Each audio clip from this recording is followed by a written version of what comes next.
In this part two of my interview with Sandy Allnock, she shares her passion for blogging and how to sustain, manage content creation, getting started with creative entrepreneurship, the truth about leaving 9 to 5 to pursue art, the one word that limits us from realizing our full potential, how to become an effective art teacher, color theory as a fundamental step in art creation, and 3 actionable steps to get you motivated to create. If you want to be part of the conversation, then send in your questions and topics you want us to cover to hello@etcherlab.com. What better way to celebrate the Love Month than writing love letters? Yes, you got it right. This Love Month, we are celebrating with our community by reading your art love letters here on the podcast. So in the spirit of love and sharing, head on over to etcherlab.com/artloveletter and submit your messages to your favorite artist. We are so excited and can't wait to read all of them. In this week's Art Love Letter, we are reading from a grateful Vancouver Island student to Ian DeHoop. He wrote, "Thank you for being the most amazing teacher. The way you teach allows beginners to create amazing works of art in 90 minutes. I have taken as many of your classes as I can find, and I'm so amazed at the quality of my final product thanks to your instruction. I'm so happy you are part of Etcher, as it is an amazing platform." Wow, thank you for your kind words and keep those letters coming. Hey, this is Jessie from Etcher. We believe in your power to create, so we invited artists from all around the globe to inspire you to keep on creating. Join us in this journey and let's celebrate creativity. This is Make More Art, the podcast. I know that you have done blogging as well, and I'm interested to know, so what led you to start that blog? And what is the content of the blog? Was it tutorials or tips and tricks about making art, making cards, or crafting? What led you to create the blog, Sandy? I actually started my blog literally because I went on a trip to Israel. Oh, wow. And I wanted a place to share the journey with my family and share pictures. So the very first earliest blog posts have no art on them at all. It's just pictures from a trip that I took. Yeah. And it was around the same time that I was starting to make the cards. And I thought, oh, I could post some cards online. There were other people that were doing that. I could do that too. And for a long time, I just posted single pictures of cards, and I might say a little bit about how I made them, but it wasn't tutorial related necessarily. Eventually that grew into the charity and making videos to teach people how to make cards and teaching more about art. And it's grown since then and changed and morphed over the years so many times. Yeah. And currently I do 2 videos a week on YouTube. One is more of a small actionable type of thing, giving people something to get started on. Yeah. Like, the week that we're recording this right now is rabbits. So on Monday, I taught people how to draw a simple pair of rabbits. Wow. And then later in the week, I show people something more advanced. So you get the idea of where you can go with that kind of an idea, starting from a basic seed. And here's something spectacular that you might not try right now, but you can get there. And all week long, I share all different kinds of tips on the theme. So I'm doing all kinds of rabbit things right now. And it's been just a lot of fun to do a deeper dive and a deeper study by extending a theme for a week at a time. So I'm trying this right now on my blog and my YouTube just to see how that goes. And I feel free to change my blog up anytime I want. And I do that on a regular basis, just depending on where I'm at in my journey. I love that there are no restrictions and you're not aiming for anything that would, when we talk about social media, right? And as a creative, I've read, and I think it was also mentioned in one of the interviews, that as an artist, it's different from being a content creator. So with you, I guess it's because you have this mission. And so everything that you do on your blog, whatever content that you're creating, it is rooted in that mission. And it reflects in your tutorials. And like what you said earlier, I'm free to change it.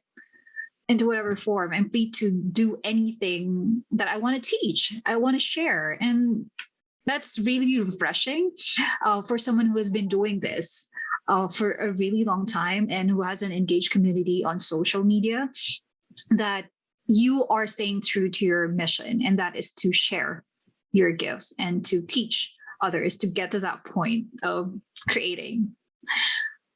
Let's talk about 2013, when you made that decision to quit your 9 to 5 job. Was that yeah? So going back to the memory lane, what made you decide to go full time in art? Because that is a decision that I think a lot of artists right now are like battling inside their head. Should I pursue this creative, entrepreneurship and journey and leave the stability of a 9 to 5 job? How can you share a little bit more on how you arrived to that decision? Well, I have a unique position because at the time I still had the charity, and the charity had grown to the point where I could pay myself minimum wage from the charity. So I knew that I at least had a little tiny bit of money that I could bring in for a transition. So as I was starting to try to build my business as an artist, I had that as a backup. Most people wouldn't have that if they just said, I'm quitting my job, I'm running away. I go join the art circus. My recommendation might be to start an Etsy store or start selling prints or something while you still have a day job, so that you have some transition as you start moving toward that. It's hard to do because that transition is going to be a lot of hours of work, because you still need to maintain an income and feed yourself and put a roof over your head. I was lucky that all of mine was tied together. So the charity that I was running was the thing that was helping me to move everything else forward. But since I was trying to build an independent art business outside of that, I was still working a lot of hours. Yeah. But the decision was made because I couldn't any longer keep up running a charity full-time and doing a full-time job, and then trying to also start a side business. I mean, I was pulled in too many directions. And finally I had to admit, okay, I have to either do this or decide I'm not going to do it. And that's what really pulled that trigger. So my recommendation would definitely be to try to see if you can start some small steps toward being an independent artist, whether you're going to find a gallery that would host your work, that sort of thing.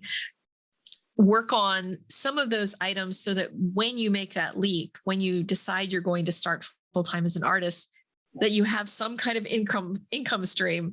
Yeah. Most artists, as far as people that I know, have multiple streams of income. It's not going to be that your Etsy store is your entire art world.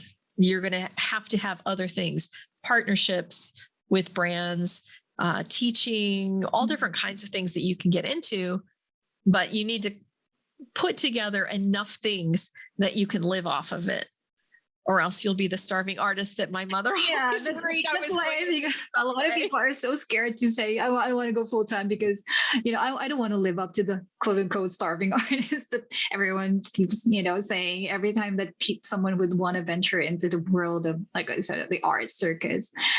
Thank you for sharing that. I hope that gives a boost of confidence to anyone who is thinking maybe of pursuing a life in art and considering leaving their 9 to 5. Okay, so 9 years of doing art alone, is that right? How have you changed as an artist all those years? Oh boy, that has been quite the journey. When I began this, and there are people who have watched my journey this whole time and said they've seen the changes as well. I have become more leaning into my fine art than I ever had considered that I would be, because I thought I was always going to just be a card maker. And I say just because a lot of people use that word when they say, I just do this, I just sketch, I just whatever. We belittle the work that we're doing. Right. And I was always telling myself, well, I'm just a person who makes cards. And so that's what I'm going to be. And what I started realizing was that I was enjoying that blank piece of paper. I was enjoying the freedom that I was getting because of that blank piece of paper. And the blank piece of paper came about because I was teaching people how to color with stamps, and then the stamps would go out of print. You couldn't buy them anymore. So the old tutorial wasn't worth anything. So I started teaching on blank paper so that people could take that forest, and instead of having the bear in it, if the bear was no longer available as a stamp, they could put a fox in it and make the background. But the more I did that, the more I realized, oh, I want a bigger piece of paper. Oh, I want to paint a bigger thing. I want to paint something that might be framed on my wall. Maybe I'll try that. I wonder if I could do that. And then I tried it and I found out I could do it. And then I thought, well, what if I did a really big piece of paper? Oh, what if I tried this? And everything became a what if. Okay. And as I've developed as an artist, now my what if is the first question I wake up with in the morning. What if I tried this today? I don't know what would happen. I might fail at it, and that's okay. It's something to learn. Yeah. And it's just paper. I have more paper. I can get more paper. So why not try it and see what happens? And that has been a real transformation, because when I said the words, I'm just a card maker, which was a silly thing to belittle because card makers still are artists, I was blocking myself from this what if world.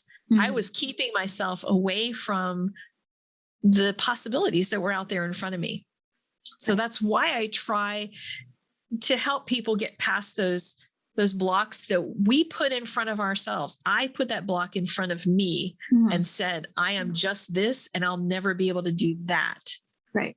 And when you do that, you're limiting your own possibilities, and you'll never make that progress that you want to see. The limiting belief. I so agree with that. The word just is thrown in, every time that we introduce ourselves and what we do, we always throw in that word. And I'm not sure if it's a filler. You and I both know that in Toastmasters, is that a filler, or is it something that people really use because they don't believe in what they do? They don't appreciate what they do, or they think that it's really just a job, or, whatever that they're doing. But thank you for sharing that, Sandy, because I'm sure a lot of people probably are checking in. How do I introduce myself now? Do I use the word just and what I do, or should I remove that and be proud and own it that this is what I do?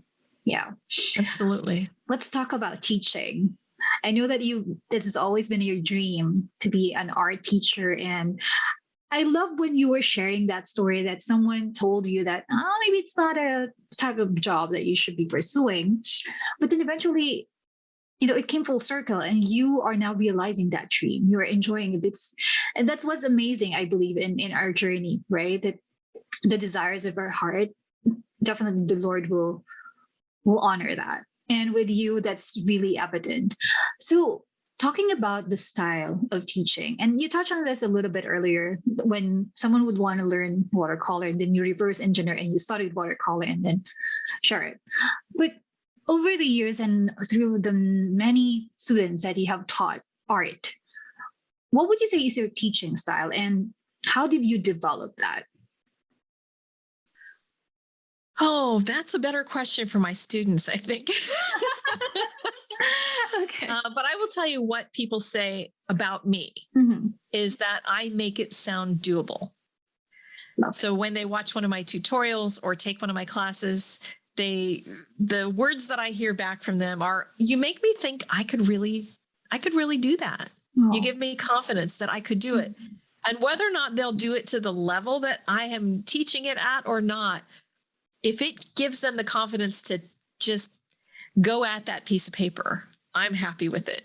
I'm thrilled that they're making any kind of a step.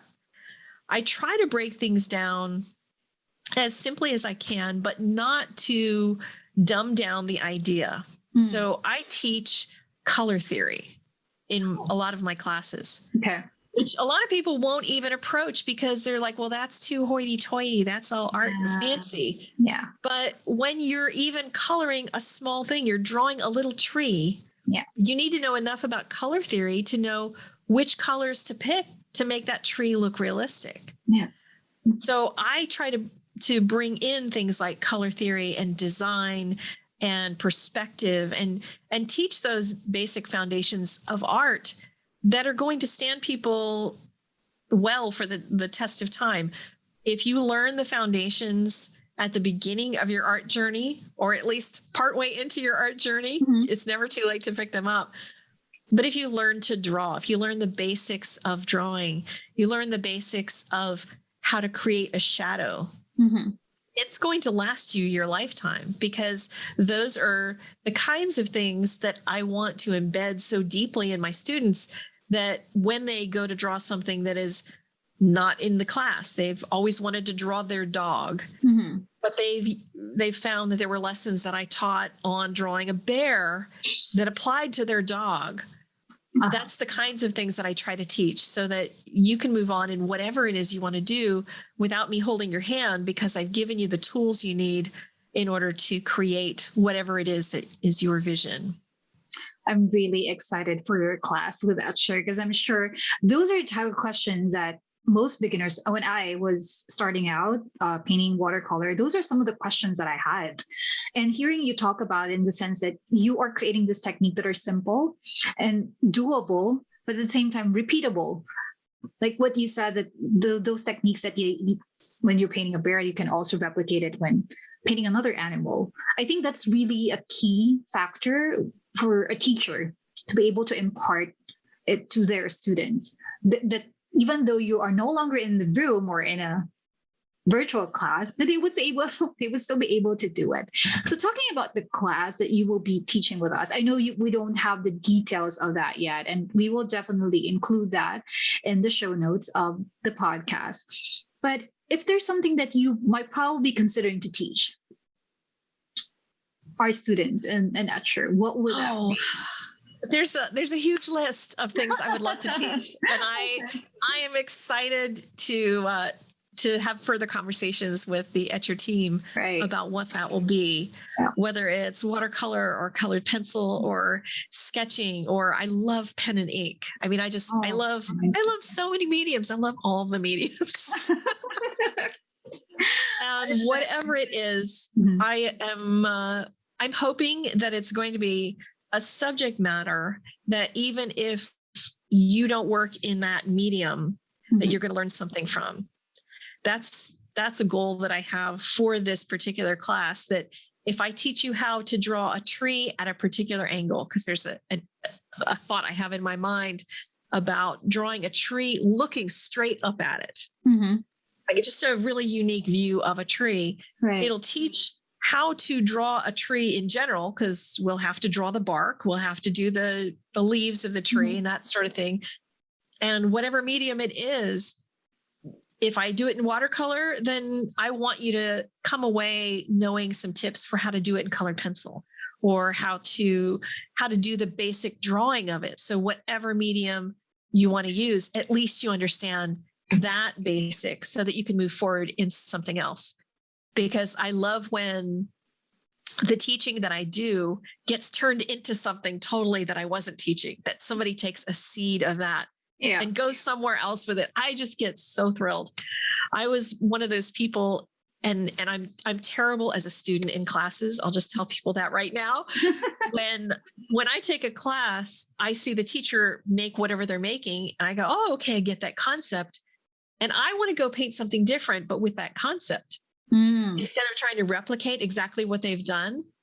When I was many years younger than I am, I went to a home. It was kind of like, if you've known about Tupperware clubs or something, in homes, they do selling of things. Well, they have stamping groups that sell stamps, but you do it in a home, and there's a representative and stuff. So a friend of mine was a representative of a company, and I went to her house, and they had a demonstration, and everybody was supposed to make the same card.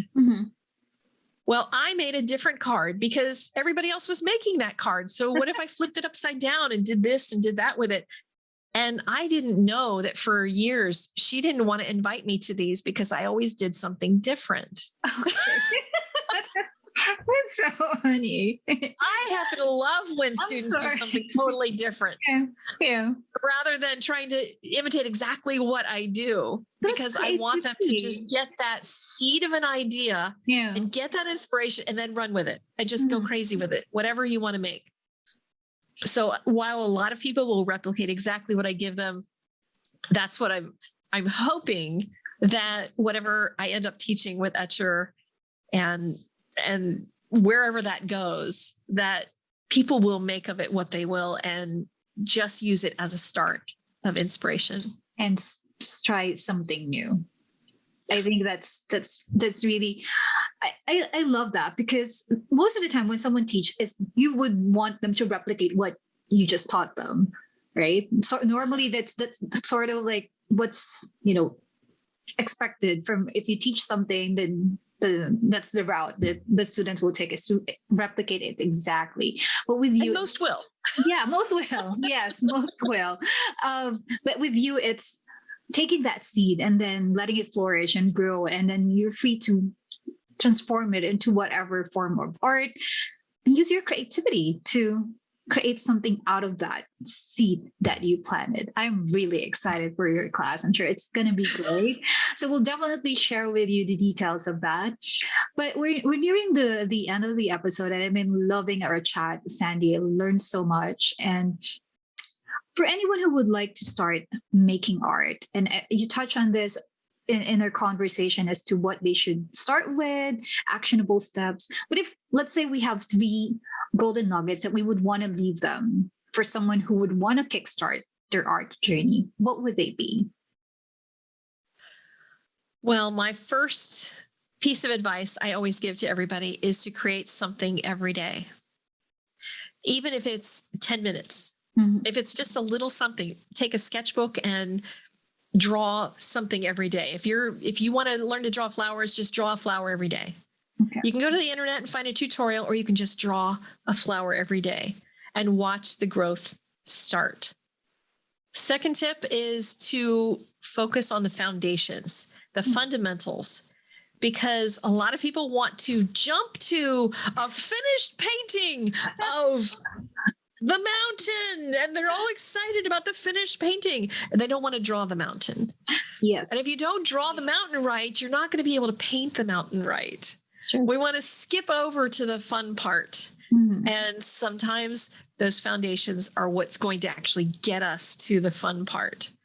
So study the foundations as best you can and really work with that. And third, remember that you're capable. Don't let yourself do all that negative talk in your head and repeat things that you have repeated for years about your own possibilities, because you can limit yourself so much more than anybody else can. And that is just not a place you want to go when it comes to art, because art is an expression of who you are right now. It's not an expression of who you are in the 2nd grade when that teacher stepped over your artwork. Yeah. You are a person who can make decisions for yourself and create out of where you're at the moment. And you don't have to live in those other things that have limited you in the past. Beautiful words from Sandy. Thank you so much for sharing your wisdom, your experience, your journey with us. Oh my, I don't want this interview to end, but I'm, like I said, I'm excited for your class, and I'm sure I'll be speaking with you again to talk about your class. And thank you for being on Make More Art and for agreeing to do this interview with me. I look forward to, you mentioned that you're developing an app, so I look forward to that and to all your classes, and hopefully, I mean the students, of course, who will be learning from you. I'm sure they will benefit a lot from your classes and from what they just heard from this interview. So thank you, Sandy, for being on the show. Well, thank you so much for having me. It was a really fun chat to have with you. Yeah. Thank you, Sandy. Please stay safe, and I'll catch up with you again next time. Thank you. Bye. Bye. Hope you enjoyed this episode with Sandy as much as I did. Which of the actionable steps Sandy mentioned would you like to get started? Do let us know through the comments associated with this podcast at extraloud.com/Sandy. We would love to hear your thoughts, so please drop us a 5-star review on the Apple Podcast, or you can find us on YouTube at Etcher Studio. And hitting the subscribe button is greatly appreciated. Thank you so much for tuning in, and we'll catch you again next time. Until then, let's make more art.